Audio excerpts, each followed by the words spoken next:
Mm-hmm. No, I've never used it.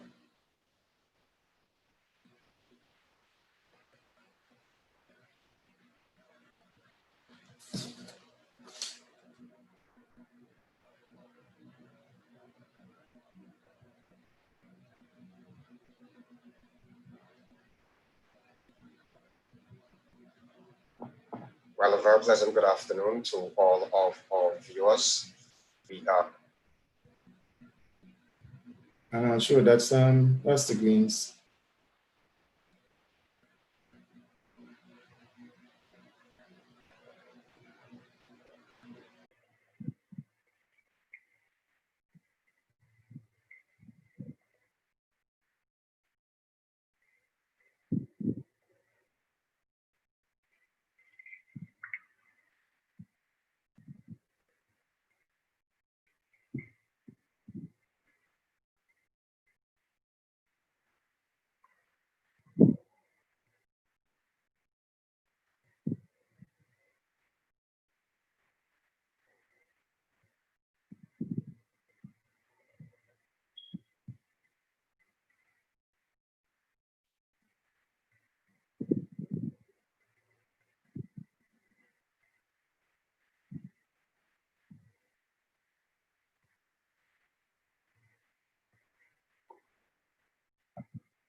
Your mic is on, Pastor. Your mic is on. Put on your mic. Your mic is muted, Pastor.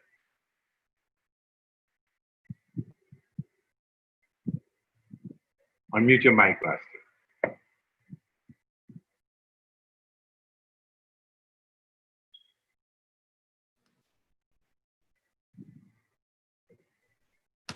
Okay. Good afternoon, everyone, and let me say welcome to Youth Ministries across generations.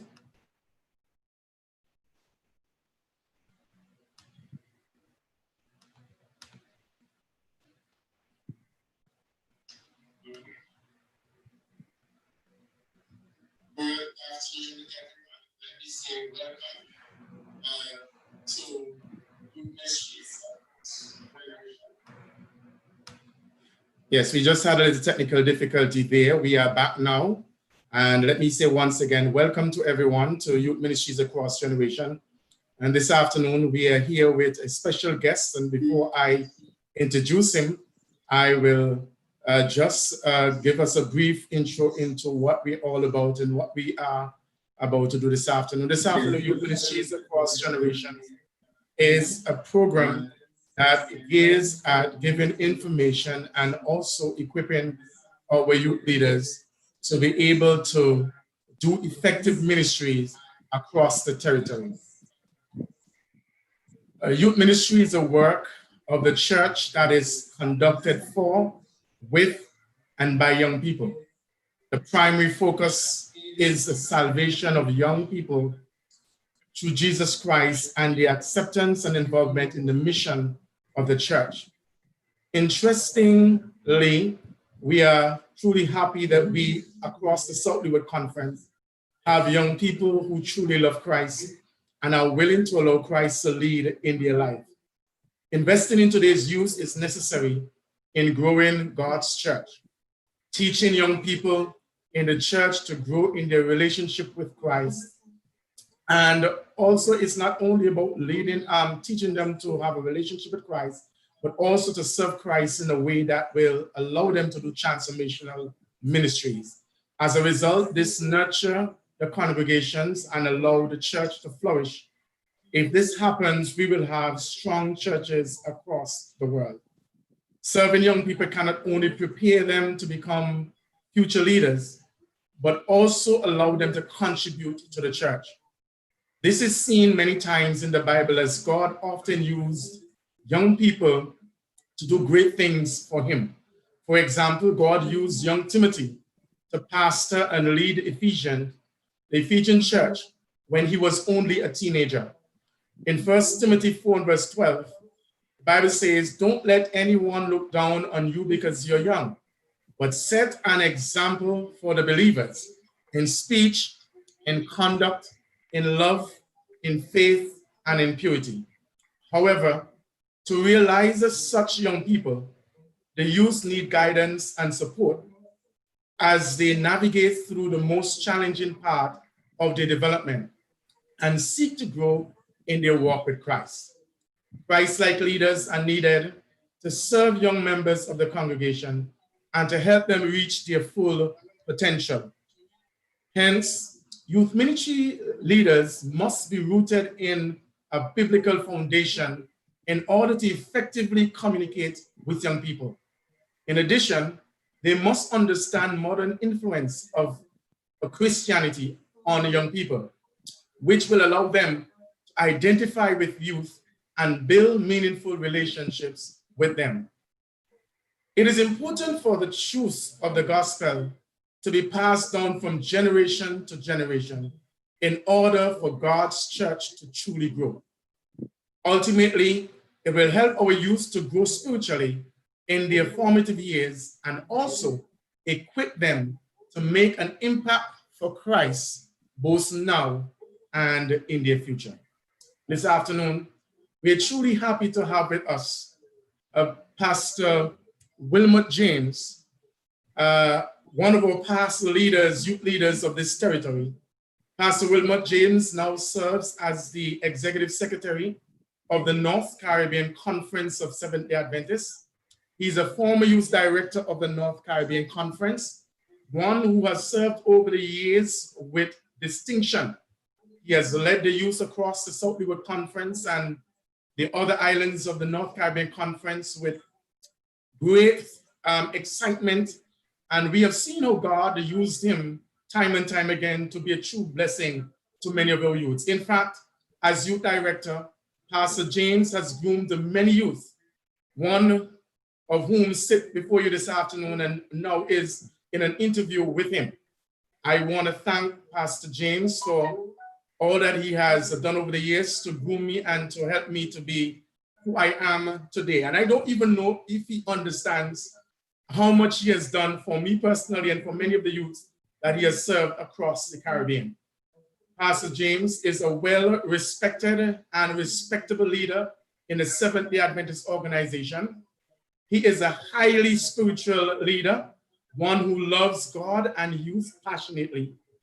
And this afternoon, as I talk with him, you will see much of that coming out. Pastor James is married and has 3 children. This afternoon, it is truly a distinct privilege for me to introduce to us one of my role models and our distinguished guests on this program, Youth Ministries Across Generations.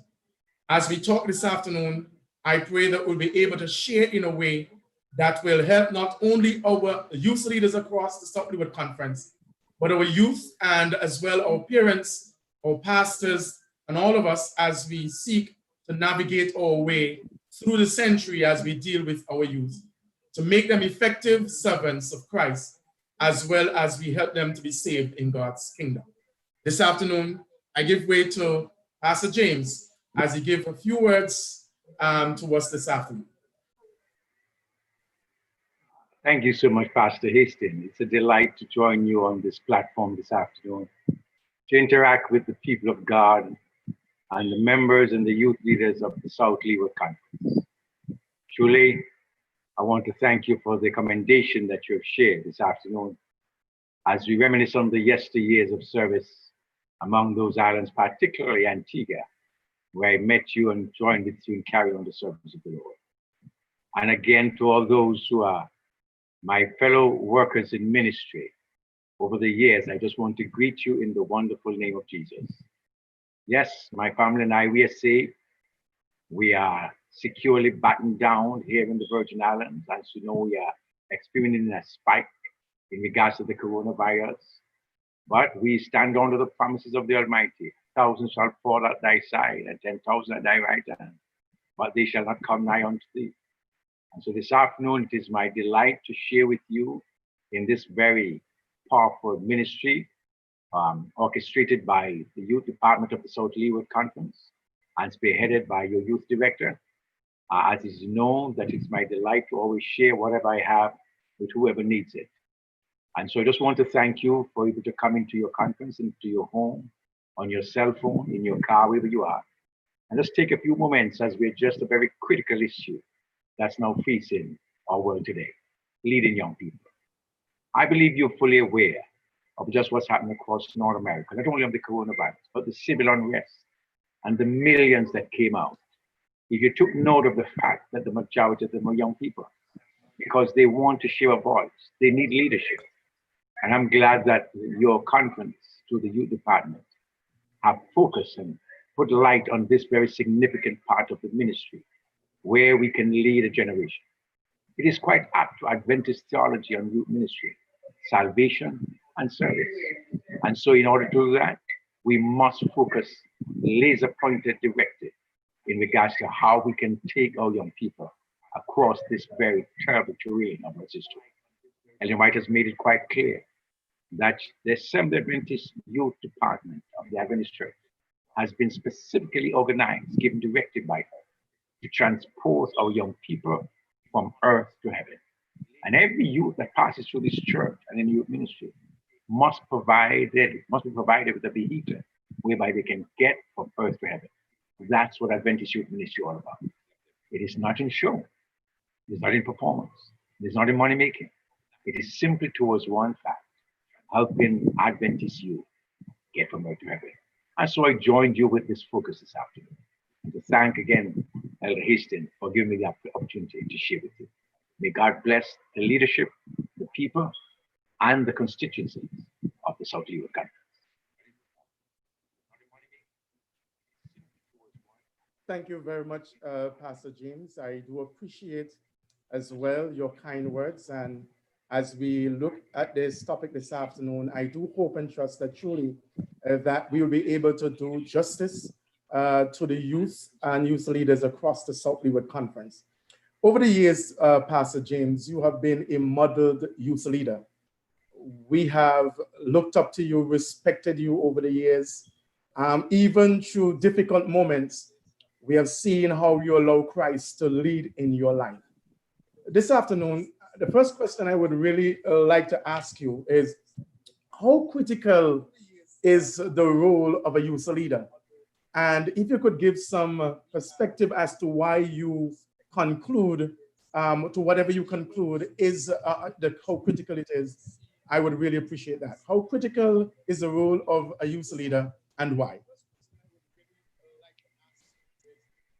God himself pointed out the significance of a youth leader. In the book of Deuteronomy, chapter 6, he points out exactly from the home perspective that every parent must spend time with their young ones and pass on to them the cardinal truth that they've received from heaven.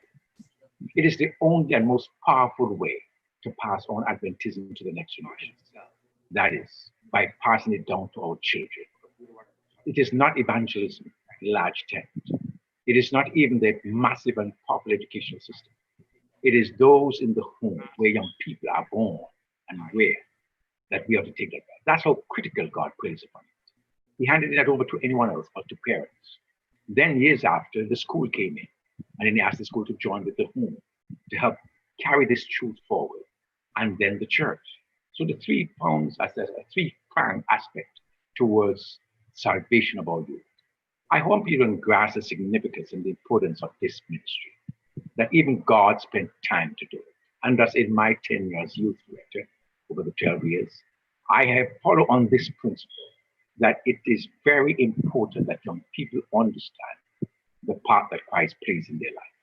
And in Adventist circle, is that if the Adventist message is going to make root and stay in your community, it will only be done by young people. In fact, Ellen White makes it quite clear in the book, Mrs. Young People, and again in the book, Great Controversy, that in the climatic moments of the Advent message, just before she comes, she saw young people with the Bible in their hands, going from door to door, carrying the message. If that doesn't motivate young people and church leaders to ensure that young people stay with this church, and that it is critical for the need to have good young youth leaders, I don't know what else to do. So why? My simple is, it is vital for the existence of the church. It is vital for the salvation of young people. It is important to carry God's mission, the youth of the church. I've heard thy voice, Lord Jesus, and my heart is filled with joy. That still must echo So the youth of the world must still be a part of our mission and our focus. Very critical that we have youth leaders. All right. And I'd like to add here, maybe the kind of youth leaders we need. I would recommend that we need youth leaders with vision. We are in one of the most challenging periods of our history. The coronavirus have pushed us off to the comfort zone on which we used to operate. It has plunged us without even warning into finding a path to still save young people. In order that we have to be visionary. That's number one. We must have some measure of integrity in leading our young people towards this. That's why it is so important to have these kinds of persons leading. And then we must have persons with energy. You cannot lead young people and simply just dragging along. There must be some measure of excitement. That's how God created them. They have the blood, they have the energy, they have the skills, they have the talents. And the youth leader must equally be energized by just being among them, laughing and jumping and skipping, getting on the internet with them, getting on Facebook and everywhere, all the platforms, work with them. You cannot let them be in front of you, even though you are pushing aside them to learn from them. But this is what we need, because it is critical for us in this now generation, which we have found ourselves today, to be visionary, authentic. We must also have credibility, and at the same time, we must not lose our vision for them. Thank you. Thank you so very much, Pastor James. I just want to remind our audience, as we go along, at some period, we'll be taking questions from you this afternoon. So we really appreciate if you could post your questions, and we will seek to answer a few of them before Pastor James leaves this afternoon. Thank you so very much, Pastor James. The whole element of vision, integrity, and energy in a youth leader is exciting, and one that really and truly help young people to realize and understand the importance as to why they exist. You have been an outstanding, I keep saying that all evening, you have been an outstanding leader over the years, Pastor. And,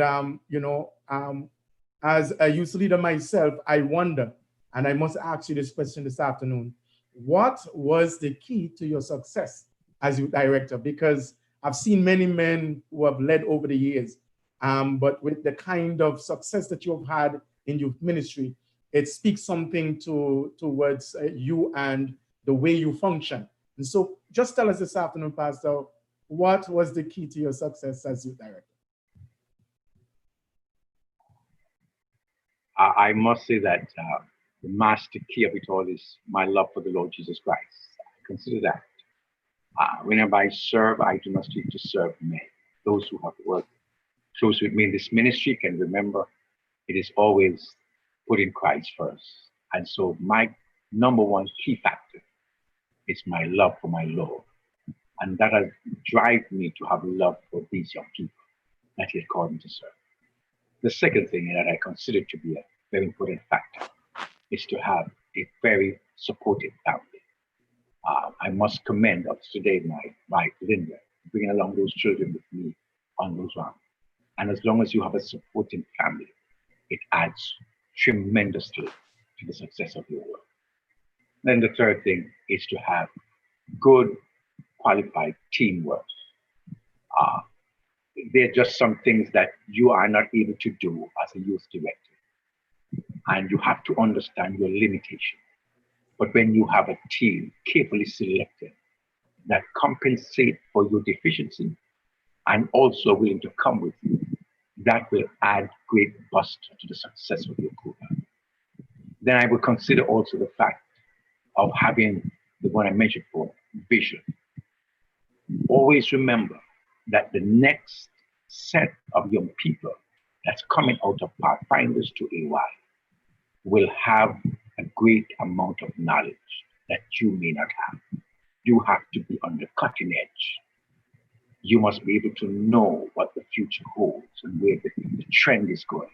This allows you to be very much informed, both by the church and by the wider organization, and also by the world. And thus the matter of educating yourself as to the trend of the world, and also what the church is doing and how it's mitigating those effects that may be against the young youth ministry or for the youth ministry. You must be very informed. So again, the love for the Lord Jesus Christ, a supportive family, a well-ordered team, a team spirit among you. And then you must have that vision to cast every day as to what new. Young people require something new. Don't build camp the same way. Don't have find a comedy the same way. Don't have even a usual meeting the same way. Be creative with it once you're dealing with some people. They can create it. If you can't consume it, if you can't create it, sorry, then give it to them. They look to create the environment in which they operate. All they need is a directive. And I consider this to be one that helped me and you, Pastor, and others who may be listening to the sound of my voice, to have made an impact on young people. I've seen many of them all after school to pursue higher degrees, in not only in the ministry and not also in the medical field, but many have taken this stand in society today, to which I'm very proud. God must be the center of your leadership. Thank you very much, Pastor. Let me have a lead-up question to the one I just asked. Were there any time during your ministry that you felt as though you were insufficient, incapable? I know that you did not just become the leader that you were, that I saw. You know, there was some time of hesitancy and so on. Was there a time when you felt incapable of accomplishing the task? Oh, sure. Many folks didn't know that the camp that I held in Nevis back in 95? 95, that's right. Yes. That's when I was camping. That was the first, yes, right. That was the first time I ever attended an Adventist youth camp, senior youth camp, conference camp. Never did. So it was that I am asked to run a camp and never knew how a conference camp ought to be run. So I had to depend upon leaders of the past. You are always limited, and no one has everything. All right. And so you look at the areas where you have the deficiency and you seek to have persons coming to see. Remember, the program is not about you, it's about salvation and service. So, my suggestion to any youth leader who has any deficiency, please find someone who can help you along that path. And usually, you find among the young people. Second, if you have recognized that you need to go in areas, get out there, read, search. And now you have the internet that makes it quite available. You get a platform, you have persons on YouTube that can provide you with these ideas. Oh, they can, in this generation, you can be one of the most powerful youth leaders this world ever seen, because you now have platform, ready-made materials, etc., that you can use, but ask God for wisdom to do it, because the intent is still salvation and service. So my answer, quickly reviewing that, is that yes, there will be deficiency, yes, there will be shortcoming, but with precise preparation and also with vision, depending upon God, and treasure those who are around you, you can succeed. Thank you so very much. I think that has really been a help. You know, sometimes as youth leaders, we can feel a little intimidated, you know, just to think that there are others who are much better than we are and more effective in some ways than we are. But as we have seen here and listened, it's a tool that we can use to aid us to be more successful in our ministries. Leading up to this, Pastor, when you served as youth director, how important was the training to the success of your ministry? I ask Mark this because I credit this focus in my youth ministry as one of the key factors to the great amount of accomplishment and the wide range of youth leaders that we have at different levels. Training is necessary. It's one of the vital keys to move youth ministry. Notice I thought it is not the success. It is the success comes by connection with God. But to move youth ministry, you have to have your leaders prepared and trained. Why? Because youth ministry by itself and young people change so often. The next group that is coming is different from the one that is leaving. You cannot offer the same thing. You must know exactly how to prepare leadership for the upcoming generation. And thus, during my tenure, you'll discover that from island to island, there was always training program, whether it be in music for our music and titles on every 4th session of 3 years, which was very important. whether it be master guides, whether it be PLA, whether it be advanced PLA, whether it be AY, new AY society, there was always some measure of training and clear directive as to their role and their responsibility. That is very important. It is important also to give credit to those who have reached and complete their training session, so that investor service must not just be overlooked and be hidden in some height behind some corner. These are badges, or what I consider to be ranks in the youth ministry, that must be clearly identified to the church, so that the church at the ground level will know who they have within their ranks. And that is very important. Now, if the church doesn't become aware that they have trained master guides or trained Adventist youth leaders, then they are tempted and they can be forced to provide leaders to carry some people who may not be qualified and trained. You see, when you have these persons trained, then they are trusted leaders. Not everyone you can trust with children and youth today. And more so governments and respected organizations are now requiring certain amount of tests that is required by social societies, social factors, and also by government, for those who lead our young people, that they pass certain tests of trustworthiness and credibility.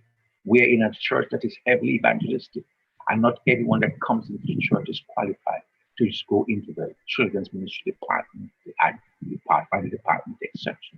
Do not give them that opportunity to abuse or misuse them, so that training prepares them, and training will clearly qualify and disqualify those for the service.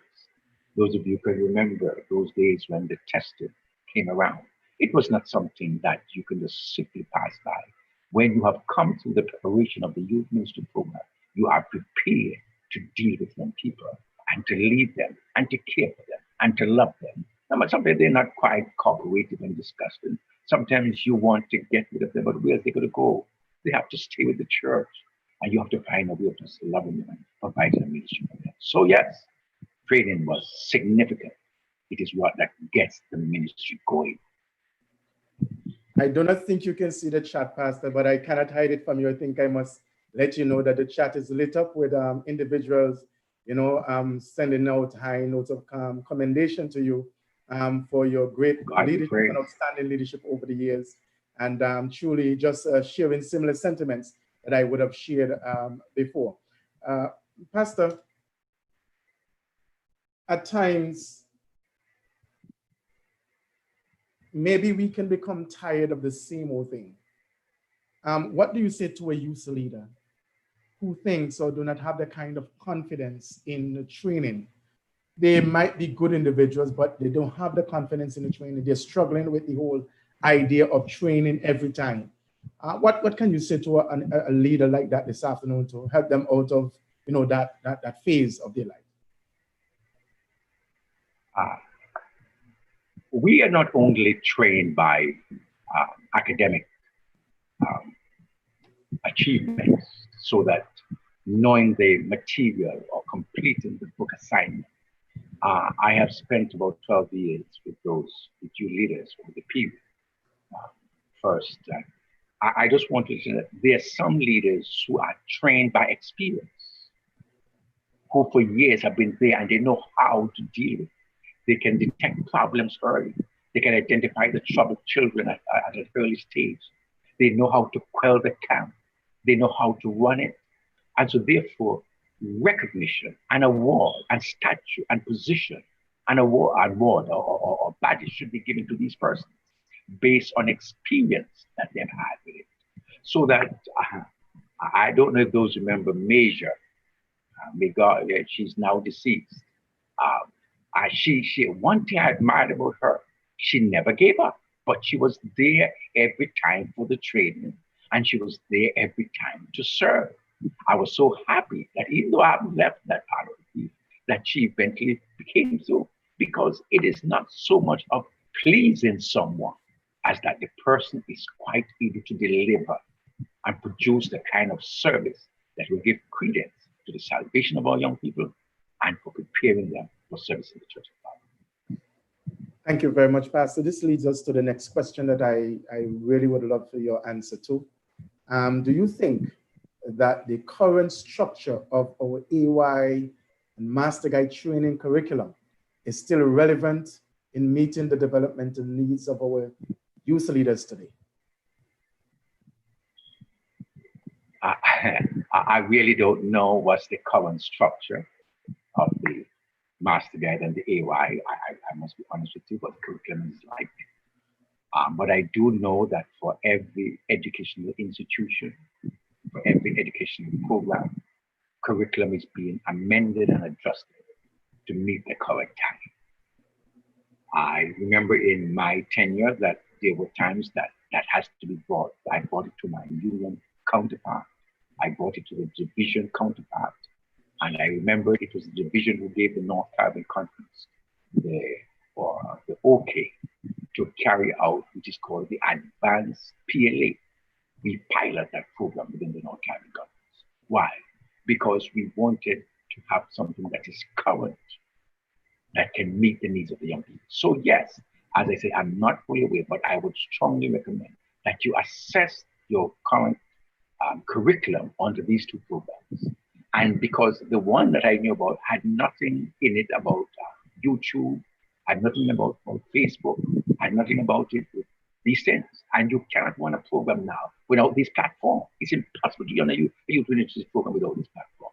But have your youth leaders know how to maneuver those platforms and maneuver them well. Remember that these young people, they master these things, they sleep with them, they understand them.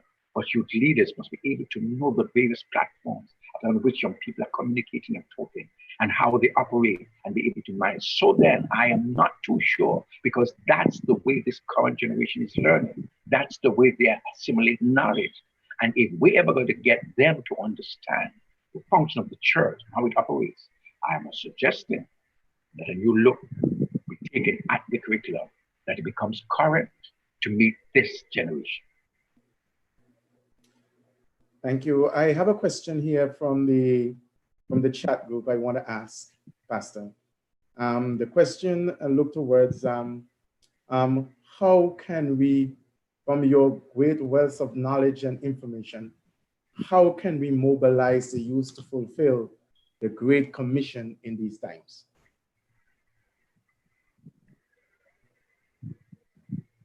It is quite clear. In Deuteronomy chapter 6, teach it to them. Teach the mission to them. Our leaders must first grasp the concept that this is a missionary church. The purpose for the Adventist church is to bring awareness to the world of this biblical truth that we have, and to prepare the world for the soon return of Jesus Christ. We're not a church to defend politics and get into those things. We got to teach this to the young people. The platforms are there, as I mentioned, they're answering the earlier question. And the method is outlined in the scripture. It must be done through the home, the church, and our school. So in getting our young people to grasp the mission of the church, we must impart that to them. How we do it? By teaching and practice.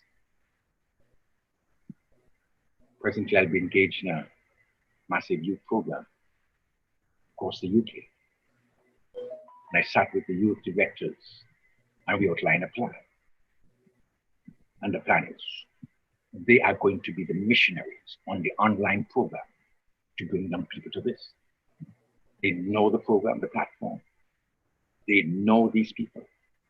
The thing that now we have to do is to give them the tool for missionary operation and the purpose for which it is done, and the reason why they are called by God in this generation. So in clear answer to this, how do we mobilize them? We have to mobilize them through the ministry or the vehicle in which the young people are. And I want to assure you that 90% of these young people are on the internet highway, the platforms of the world, and don't try to come to use a blackboard or a stencil or book to try to get this. You've got to be there, because that's how they are communicating with their friends. They're not going to put on those gazettes to communicate the Advent message a different way. We have to find a way that on that gadget that they have, it might be a cell phone, it might be through WhatsApp, it might be through YouTube, it might be on Facebook, and all of those that you're connected. We got to train on how to use those in carry the Advent message.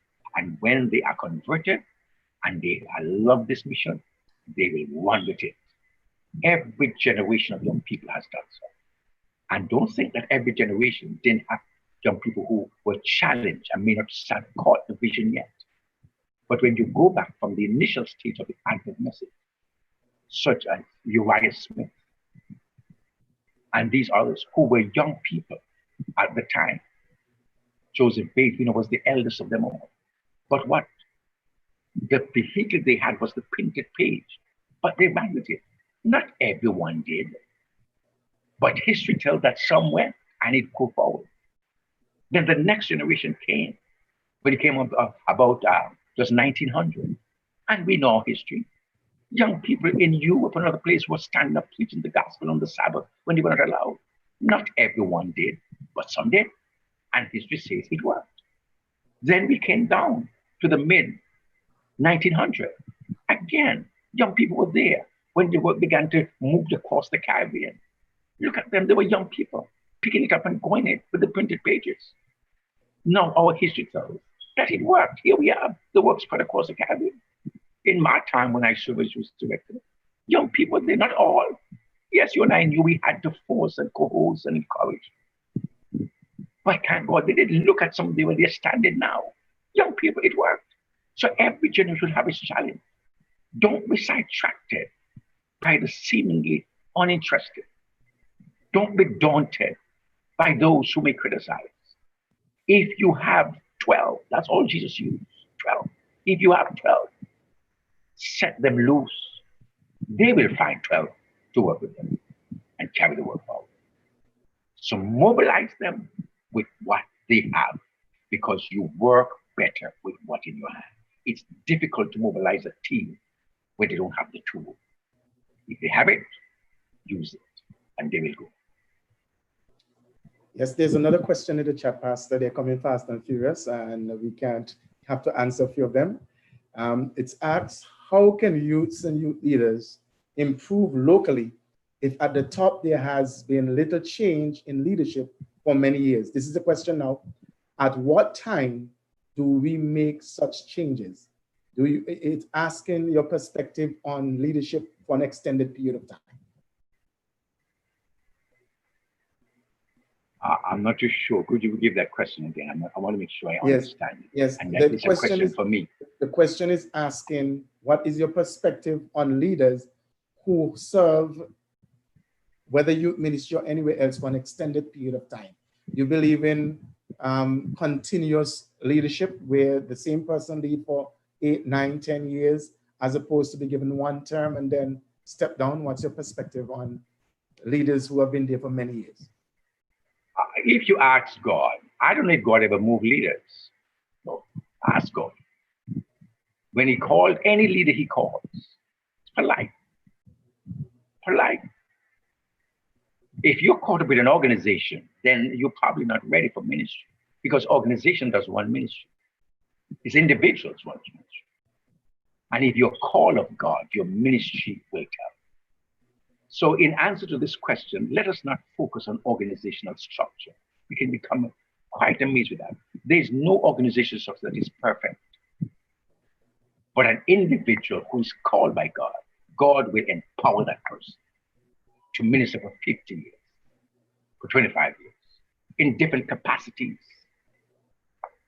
Pastor Earl Malone always remind me, there is always room in God's service, always. But if we focus on other persons and other things, we can become discouraged. So Jesus addressed this. Peter came to Jesus about Judas is now following him and following him. Jesus says to him, if he remains to stay there until I come the second time, what is that to you? You follow me. So to the youth leader out there who may be a little frustrated over the structure of church, the organization of church, we see, and it can daunt our spirit, it can bring discouragement. But just pray and ask God to give you the ability to cast your vision higher than that, higher than what earthly men may think. And I've never seen God has done that. For my own personal life, I can testify to that.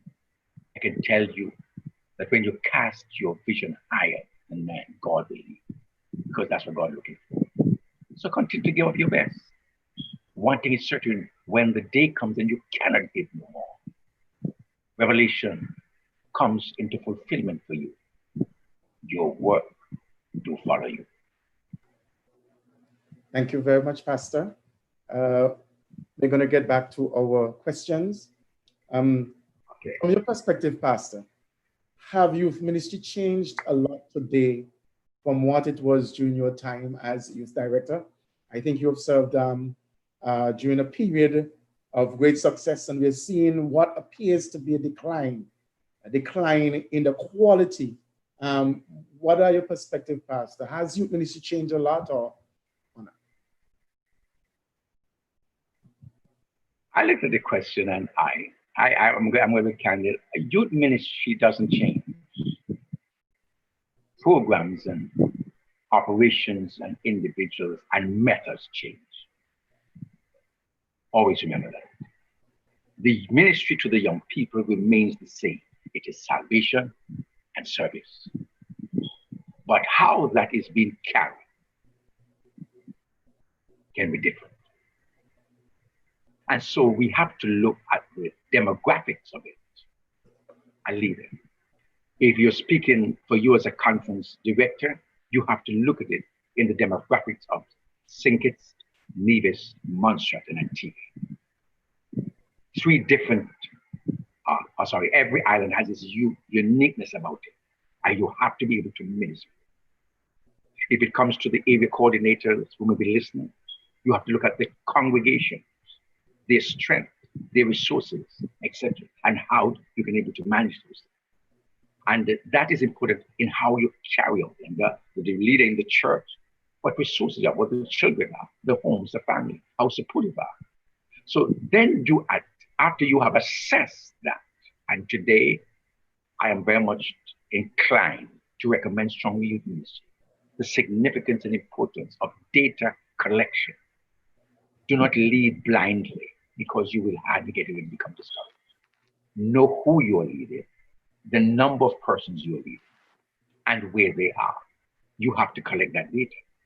So once you have that data, you can mindfully be able to provide the quality of your ministry based on what or what the vehicle you're using. So that if it is through camping, if it's through training, if it's through programs, if it's through revival, if it's through door-to-door programs, whatever it may be, okay, you will now have to be able to make the same thing go, service and salvation. So whatever you do, though it falls into those two categories. Is it towards the salvation of the young people? Is this going to be towards this preparing them for service of the church? That must be clear. And then you have to put it in a very attractive box. I remembered when back in 1985, 86, or 95, 96, when I first was going along the conference, I used to work with a Kellogg box to bring the point clear. That you wonder why every child and every person still eating Kellogg. It's because they always put them in attractive box. If they were only to put the bags that the Kellogg's are only on the shelf, hardly anybody would go. But the bag, the box is decorated. And sometimes some of the things that are on the box are even inside the bag. But you have to decorate it, so then you must be creative in how you're now going to do the revival for the young people, because you want them to come out to get the spiritual part of it. You have to now be creative in the kind of evangelism you're going to use with the young people, because you're now going to you're already train them for being evangelists. You got to know how you can execute them. It's important that you carefully coin the vehicle through which it's going to be executed. Nice program, but it is not attractive. You're not going to get it. And you now have in this day and age the ability to make it attractive on those platforms, and they can create it. So my completed answer to that is it hasn't changed. All right. What must change is your method, the vehicle, and the curriculum. That must change. Thank you very much, Pastor. I hope it's changed. Thank you very much, Pastor, because I mean, from my experience under your leadership and during the time when I served with you, there is a greater passion. There was a greater passion then, in a sense, than there is now. Or well, as you would have concluded, there are pockets of it.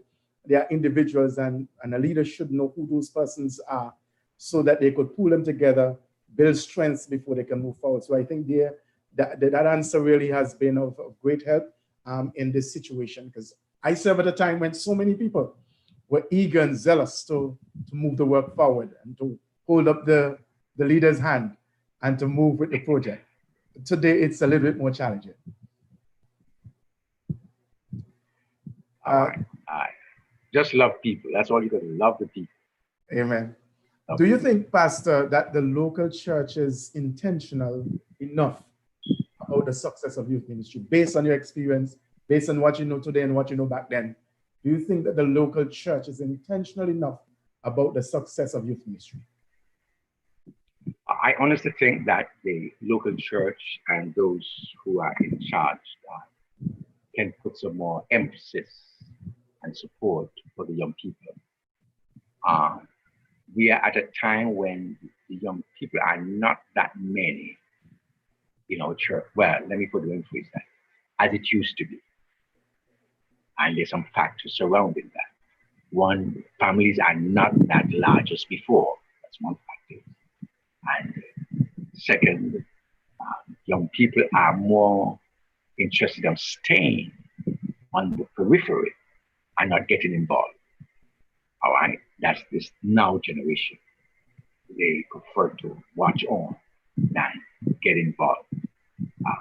So you have to, the youth leader at the local level must be able to have the support of the team, education of the church board, not to lambaste them, but to let them know that they are partners with you in the salvation of the group.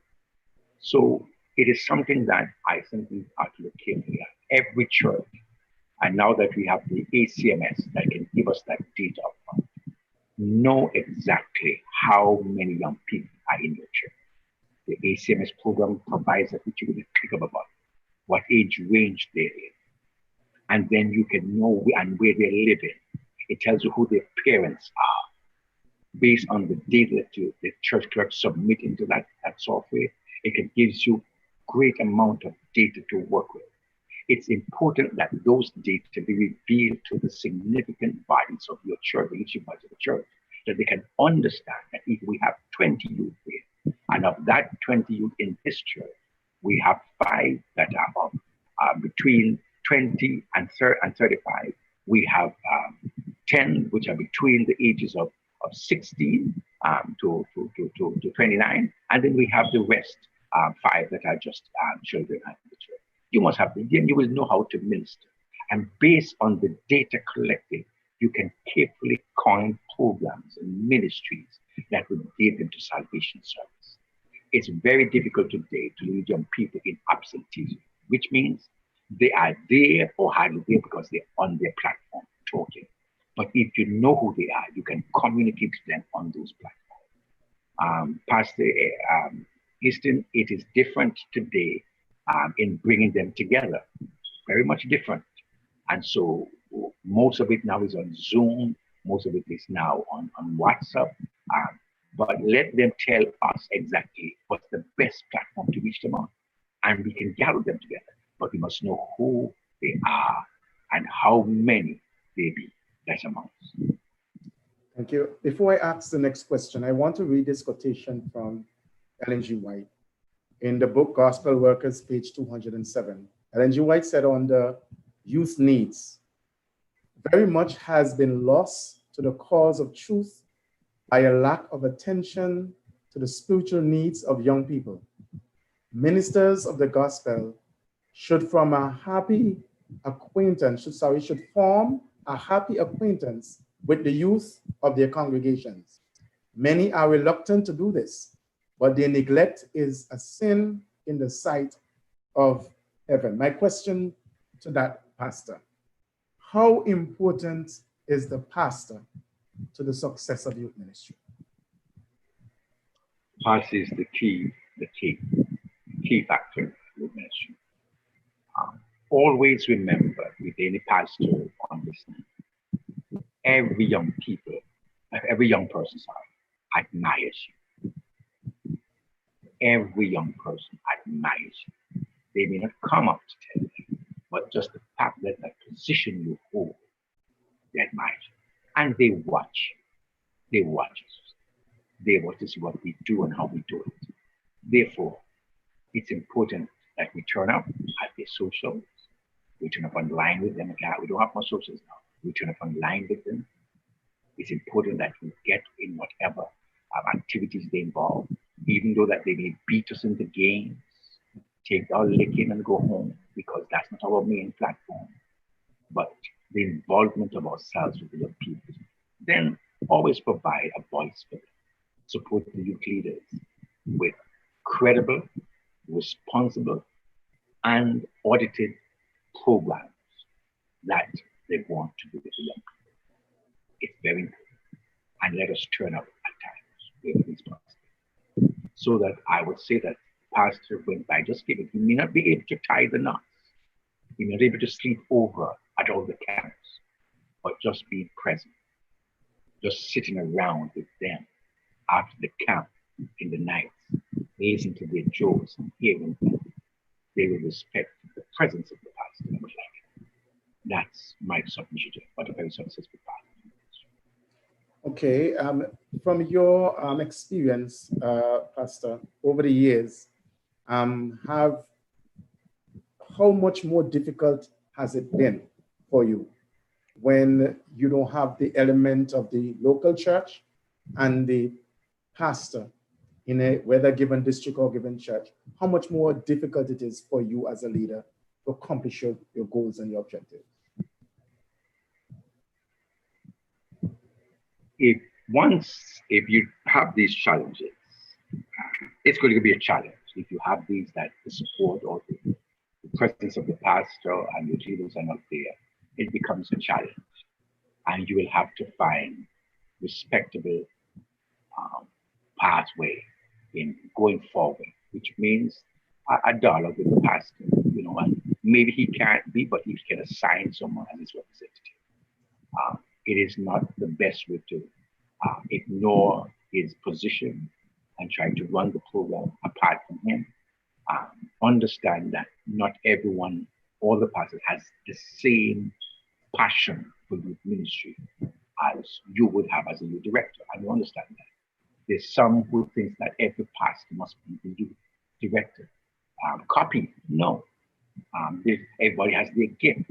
So if the pastor is gifted in evangelism, you would not see him more so always with, as put the same passion to you as he does to evangelism. If his passion is with a pastor or pastor in the church, you would find that he will give more to his youth work than the evangelist would. So you have to assess your pastors and know where they will need help in their work, because they may not be able to be good with the tying of the knots or putting a camp, but they can bring young people into the church for evangelism, and that's good. You understand? So from anyone, and particularly the members of the church, because the changing of pastors allow you to see the different gifts that comes to the church. So at the time that you have a good youth leader, utilize him, build up the youth work greatly, because the next pastor might not be a youth leader. He might be evangelist, but if the youth work is built up in such a way and ready for service, when he comes in an evangelist, he has a team ready to go with him. You understand me? But you can work. So the whole dynamics of it is careful analysis and analyzing what you have within there that makes you able to know exactly how you should go about dealing with this church or this island or this district where it is. And then you begin to sit down and organize with the local team. How can we address this problem? Where service of the pastor. First, he will give counsel as to what to do, and then how we can build youth leaders. That's why Pastor is just. Yes, there's another question. I would like to add here that it is important for you to have trained leaders. And if you keep producing leaders in the churches, you will not run short. What I've seen today, that many are not carrying out the training of leaders because of migration, because of health reasons, because of wear out. Leaders will drop back and fall out. But if you don't have the to augment and support your team, qualify and train more, you can have a great disaster on your hand. And I recommend strongly that an ongoing training program. And not a training program go on for 5 years and no result. There must be investiture, there must be result, there must be people coming forward out of the program. And that's what makes it important. Thank you very much. There's another chat, a question in the chat that I would like to ask you, Pastor. The question is there any hope for growth in youth ministry if the approach at the local church level is not intergenerational? Is there any hope for growth in youth ministry if the approach at the local church level is not intergenerational? My answer to that is yes, there is a hope. Continue to build and do your best at the level. It will not remain the same forever. Always remember that. It will never remain the same forever. Changes will come. Somebody has to move. Keep praying about it. And you will soon find the opportunity when you can now develop into what you want to. At the same time, my key submission to you on this question, prepare yourself. I don't think that any one of us as youth leaders could have had a more challenging time for those at the top than this young man called Joseph. Those at the top was his own brothers, and they placed him in a pit and attempted to sell him. But he remained focused on the instruction of his father when he lost his mother very early. And then after he got out of there and went as a slave into Potiphar's house, those at the top didn't allow him to grow. He could have grumbled. He would have become frustrated because that he made an unfortunate situation in life, but he kept preparing himself and following the word of God. And even when he went to prison, they forgot him there. But we know the story. From 17, by the time he hit 30, he was prime minister. So they're going to break that ceiling one day. But be prepared that when you get to the top, you show what true leadership is all about. Because you have learned it, maybe the hard way, may say, or we learn from experience. But keep going on, don't stop. There is a concern in the chat, Pastor. The concern is that the qualification for youth leadership might have been the issue why there is not that kind of interest in youth ministry today. The qualifications that the one has to go through in order to become a youth leader. What are your thoughts? All right. Whatever the qualification is, I'm not too sure. It is the same. They're not much different than what they were when you were around. Just some changes to reflect relevancy. All right. Well, then we just we become a Bible. We make ourselves available to the preparation that is needed. And you see, the key here that I began with, the key is to love the Lord.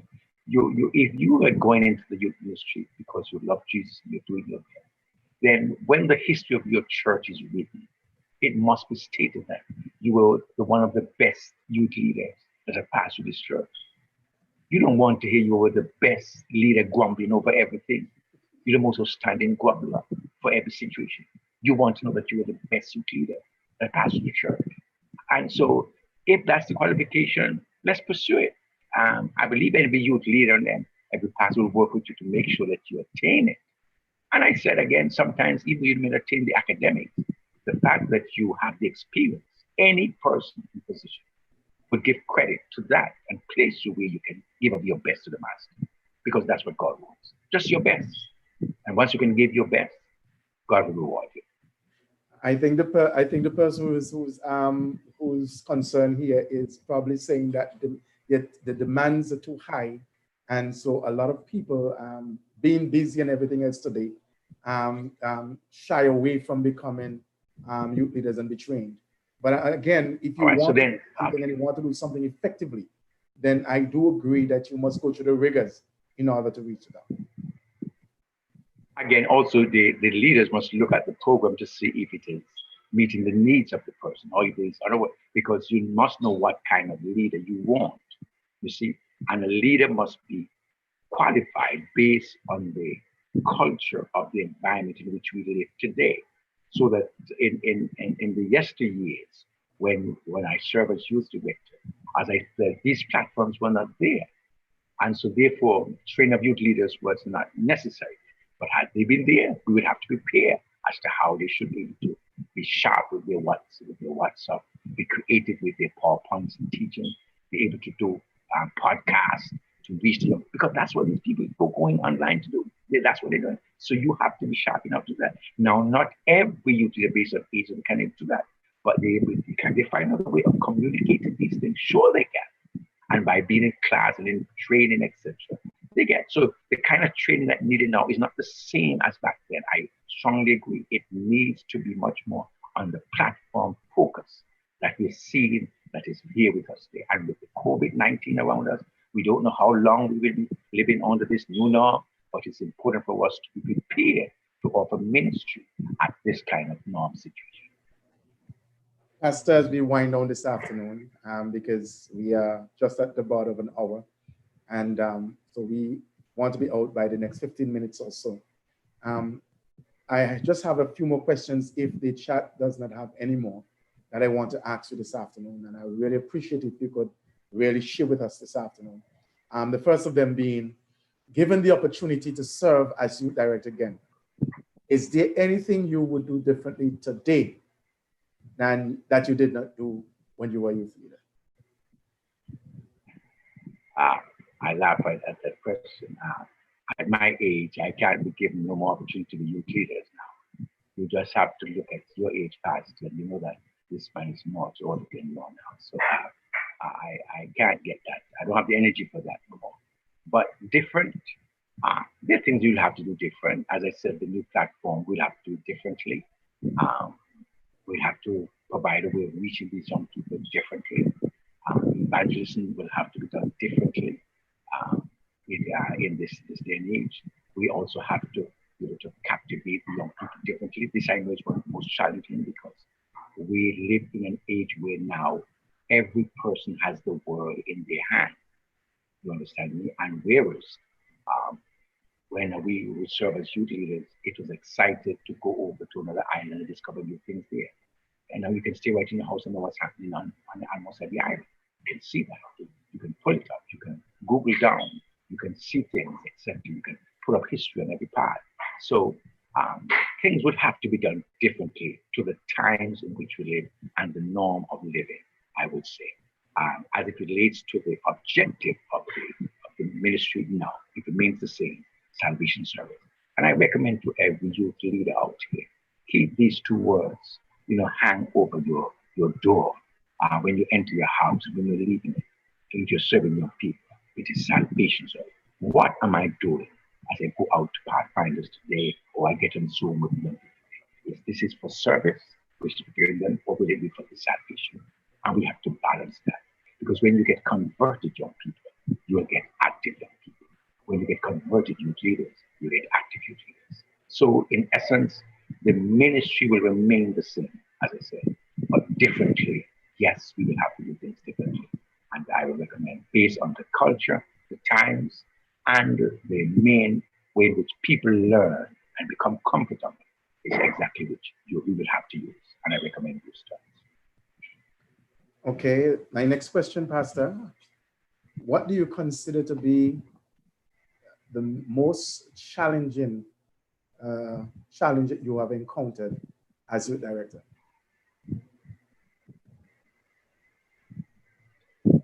The most challenging I find was the support, financial support for the program. Youth ministry requires a lot, and so many times as a church we speak towards it, but evangelists giving more than the young people, and if some more balance can be placed as to how we can keep our young people in our church. Remember that youth ministry is intended to hold the youth in the church and pass on to them the teachings of your congregation, that they can become your superintendents, your elders, and your deacons, your deaconesses. You don't go down to the supermarket and buy an elder or buy a superintendent in a church club. They have to be grown in the church. Understand that they should be locally grown. And the more we're able to do that, the better it is for us. So I consider that if we can invest more, as that was one of my major challenges, and that is to provide that that finance support. The other one is specific training for the upper leaders of your youth ministry, whether it be pastors, youth directors, area coordinators, that specific development programs and even university courses we offer. I have seen area coordinators who were willing to do things, but because of the limitation of the ability to do so, could not. And I think that if those things can be offered to have equipped leaders at the level to lead young people, they can understand, and you go back to history to see those who have galvanized young people by the hundreds and thousands, okay, where they are. I don't want some names that have used young people for the worse than the destruction of society and mankind, but they use them and they were able to get them doing that because one, the funds were there to carry them, and the leaders were properly trained and organized. So that when they put them into subgroup, they knew exactly what their leader was. Pastor Hastings, the leaders, your area coordinators, your pastors, if they understand clearly youth ministry from your perspective, it is very easy to have a vibrant youth ministry because you alone will not be able to do that. But if you can cast that vision into the heads of every pastor and every area coordinator, and if possible, the elders, you will find that leading the young people. That's why during my tenure, these were key persons that I worked with. Whatever I'm sent to the church, I make sure my elder is being informed. The pastor, the elders, is someone they must know, because sometimes the leadership of the church doesn't know. And the youth directors now say, that we have to be here, we have to have this training. I didn't know the elders planned it, but by informing him early through the media of the pastor and the same CC letter sent or email sent to him, then you'll find that it is much easier for clear communication and a great following in the youth ministry. Pastor, you have been of great help this afternoon, and I think that you have shared a wealth of information from your experience with our youth leaders this afternoon and with myself, and I'm really happy. I have one more question for you this afternoon, Pastor, before you leave, before I ask you to wrap up and we all go away to reminisce on the experience that you have shared with us. What words of, well, it's not a question, I think, what words of advice would you give to our youth leaders in relation to being effective leaders in youth ministry?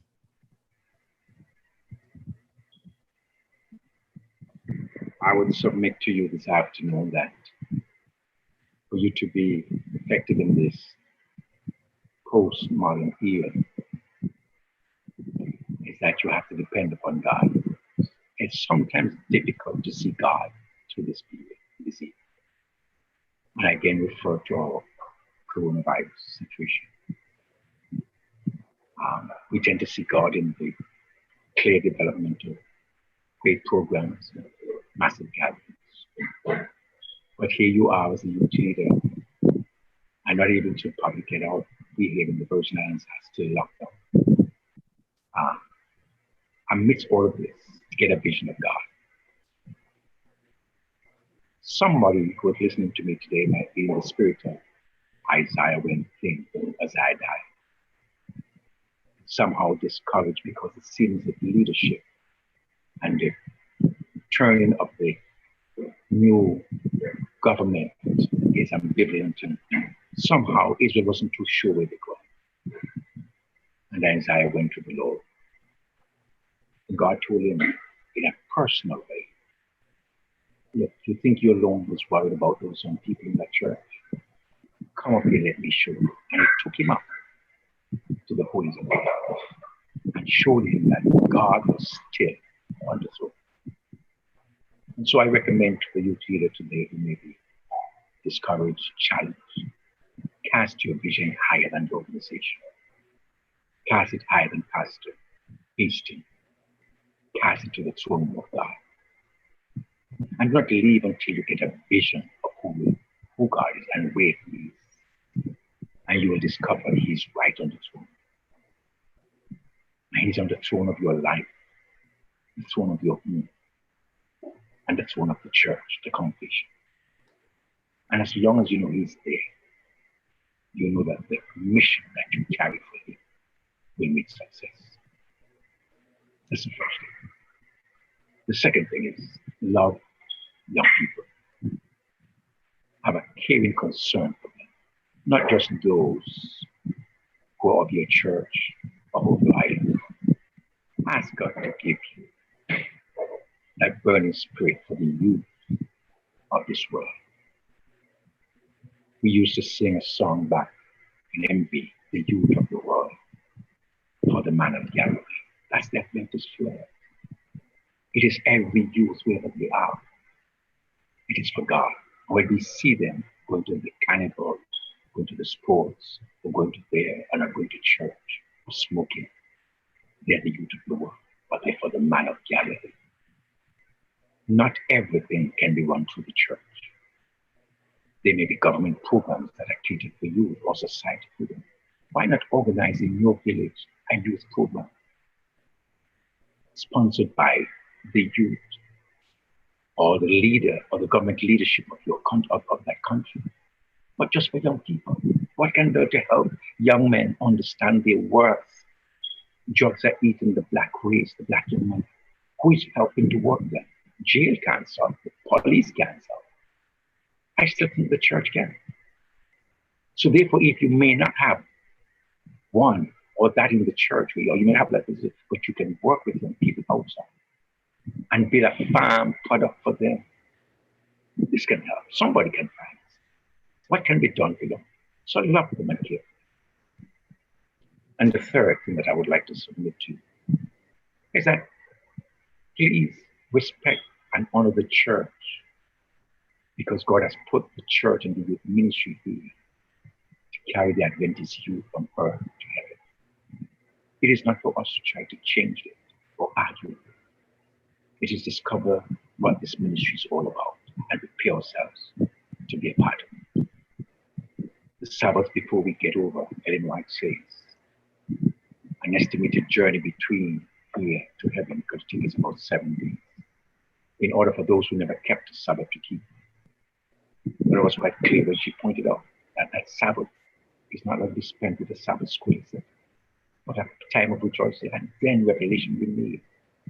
Those whom you have labored for, those young people that made it because of your service, for the programs you kept in the church, are what's going to be called at the time. So give up your best to the ministry.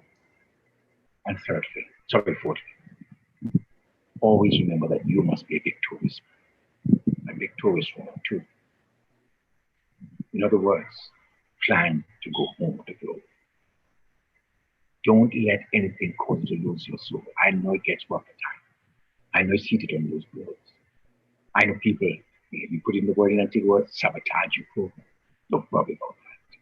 Don't let them cause you to lose the vision of where you're going. In all of your ministry, make sure that Jesus is with you. That when heaven roll his call of thunder, you'll be there. And God bless all of you youth leaders and all of you young people at the South Youth Conference. And God bless you, Pastor Hastings. Great work, tremendous ministry. And I think this is relative for this time. May God bless you and your wife as you serve in the church of God. Thank you very much, Pastor James. You have shared so much with us this afternoon. It is as if when you came on this afternoon, you started speaking, it is as if you have never left South York Conference. We do appreciate you, your leadership over the years. And based on the chat here this afternoon, you were showered with so many commendations for, even for the camps and the different activities that were held over the years. People were just recounting in the chat group. We do appreciate you a lot. We do hope and trust that as you serve as Secretary of the North Caribbean Conference, that the same zest, zeal, determination, and passion that you serve with as youth director, that you will take that with you and you will serve with even greater passion over there. I will give you an opportunity, but before that, to just to say a few words to those persons who are listening and are bigging you up so big.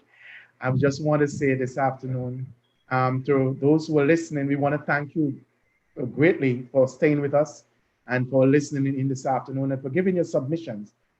We do appreciate those of you who ask your questions. And I just want to remind you that tomorrow morning at 6 a.m., we will be at the youth farm. We'll be planting our seedlings tomorrow, and we'll be building a small shelter on the farm for our tools. We're asking you to come on out to be with us at 6 a.m. at the farm at Gilbert's, where we will be beginning our planting. And we're looking forward to see what God will do through the youth farm. Thank you all for being here this afternoon.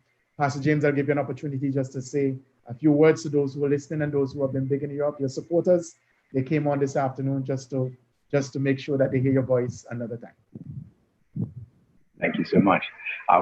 To all of you wonderful people across the South Leeward Conference, Sister Mason, Sister Miller, I mean, I can't forget you guys, Fitzroy Brown, all these people, those from Sinkits, Father Day from Basti Church and his wife, they stood with me, those from Keon, I don't know, those from Nevis, Brother Williams there, Don Williams and all these folks, they stood with me, we rumbled and tumbled all over together. And it's good to see you still at work in the ministry. Just keep going, keep going. One day this work will end and we will look back and we'll thank the Lord for it. It is a pleasure to have served with you those years.